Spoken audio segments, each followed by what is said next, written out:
Thank you very much. And of course, we have heard in the last hour or so that 6 people have been arrested during protests in Birmingham ahead of Aston Villa's match with Maccabi Tel Aviv. For more on this, let's cross to GB News' national reporter Jack Carson. Jack, what is the latest? Well, as you were mentioning, Tatiana, those arrests have been made. We know that one of those arrests is because of a Section 60 order brought in place, which is not allowing protesters who are gathering here to have a face covering. The police have the powers to ask people to remove that face covering. That is one of the, we believe, to be why one of the arrests has been made. But we also saw a confrontation between police and a group of Aston Villa fans shortly before the match began, which essentially entailed this surrounding of the protesters here supporting the Palestinian cause. Here we essentially saw them surrounding them and trying to create a physical barrier between those Aston Villa fans, the police and of course the Palestinians. What we're seeing right now on the ground is some movement by the police. Essentially they're trying to avoid that situation again when these thousands of fans come out from the stadium, and we can see here lines and lines of police fans creating a physical barrier between the fans that are going to come out the stadium in a couple of hours time to these protesters that are likely still going to be here when that game finishes. So we've got lots of police vans here.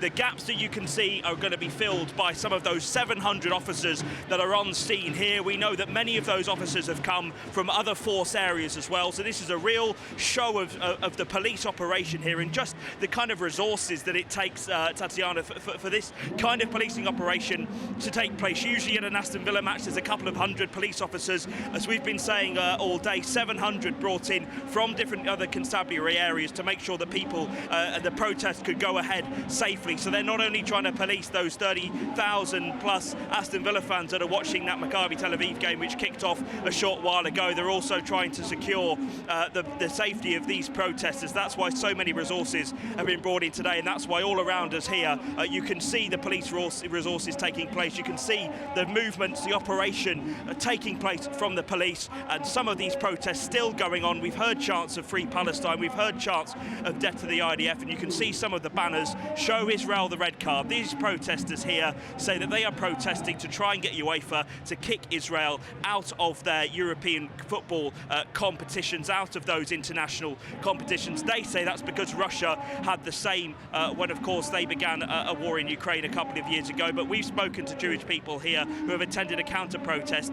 They believe that this city is not safe for Jewish people. But here on the ground in Birmingham, as you were saying, those arrests have been made. One of them, we believe, is because of a failure to remove a face covering. Jack, thank you very much. That's GB News' national reporter Jack Carson giving us an update from Birmingham and Villa Park. We're living in a time of what feels like pretty significant social change, and it makes us question things that we've even taken for granted for decades. And one of those at the moment that people are wondering about is actually money. Is the money in your bank account safe? Should you be investing elsewhere?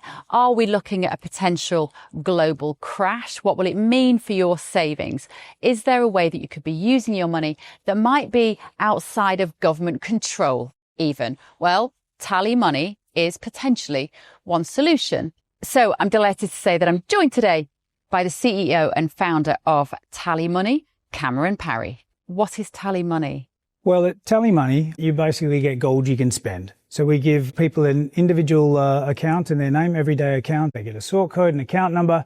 They use that account just like they would pounds from their bank, but it's milligrams of gold that we brand as Tally. Okay. Why would you do that, though? What is the benefit to the customer instead of just having a normal pound sterling account? Gold's performance against the pound is above 11% per annum over the last 25 years on average. But we still need money in our daily lives, and we have savings. We know that it's good common sense and prudent to save up for things, not just live in credit. You know, whether it's a holiday or a rainy day, your retirement planning, you need to have money in your life, basically, that you can rely on, that's dependable, that nobody meddles with, that nobody can weaponize against you, which is another element of government control when it's the government currency, which we could talk about another time. And it should be pretty simple and straightforward, and that's what we deliver at Tally. And really, we just want people to feel safe and happy with their money. There was a time when the bigger your bank balance, the more confident you felt. Now it's like, I need to do something with it. I can't leave it there. In Tally, you can. OK, brilliant. Cameron Parry from Tally Money, thank you so much. Thank you, Bev.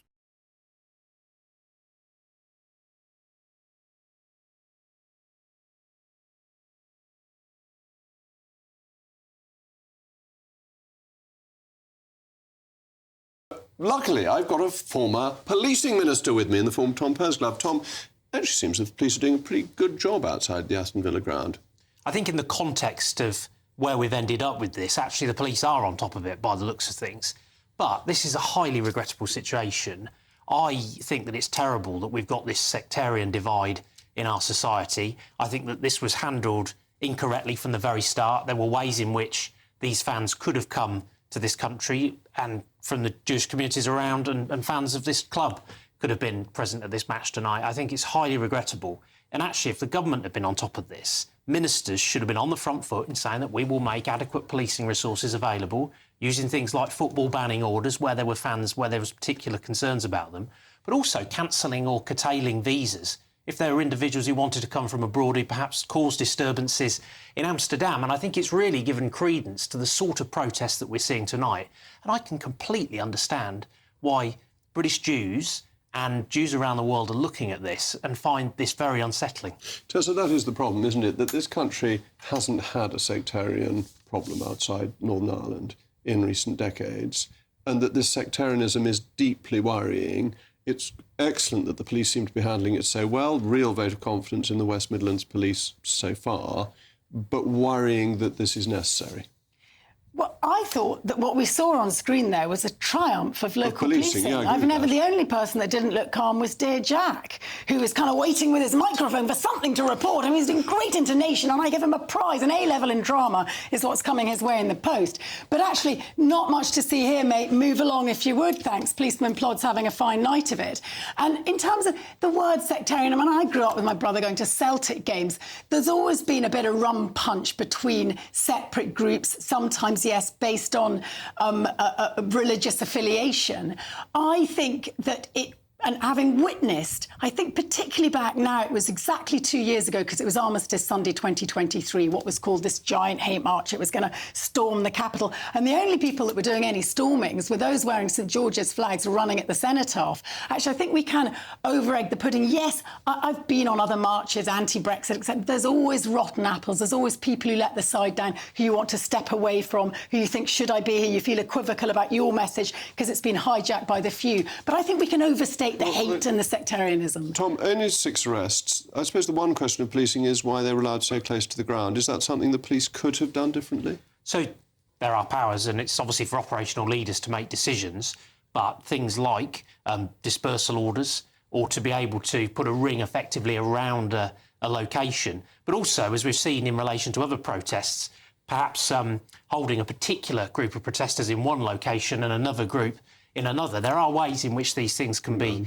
handled. But I do really worry about this creeping anti-Semitism that we see in our society, this hatred of the Jewish community. I think it is something that all of us have a responsibility and a duty to call out. And I just don't think the decision. And that earlier ban on fans was quite disgraceful. Yeah. Should never have come to that. Anyway, well, thank you very much to my panel.